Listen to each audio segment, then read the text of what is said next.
When you're thinking through what you want to communicate, sometimes it's really difficult for those of you that are the leaders of the project or the leaders of the organization to communicate in a way where people can actually understand what you're talking about.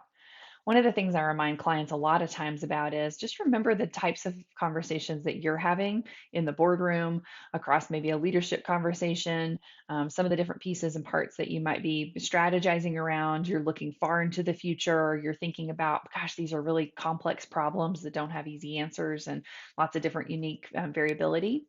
So that's the space that you live in day to day.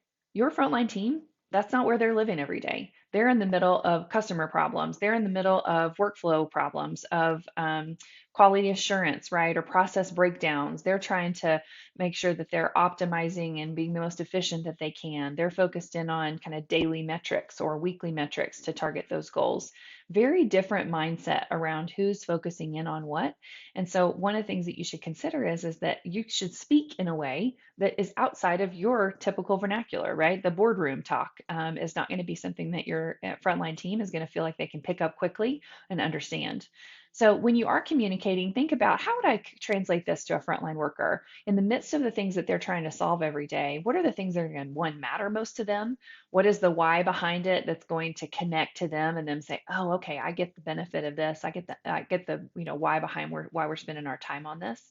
And then just using words that are something that they are comfortable with and they use all the time. Now, that's not to say that you can't help to educate your frontline to talk a little bit more about some of the things that are important to you guys in the boardroom, and thinking through about the way that you're experiencing some of the different strategy pieces, and you want them to understand that. Maybe you even want them to be able to give feedback into that at some future stage, but do that in an education type way. Help them to kind of come along with you rather than we're just going to use a bunch of different words and surely they'll get it.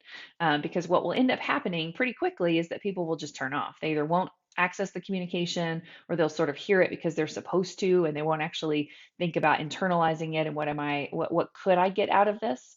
And so really considering your target audience, the way they talk, the things that are going to help them put those pieces together is going to help you so much more in the long run and not feel like that you're communicating in circles or can't get the message out or can't see the action that you're intending.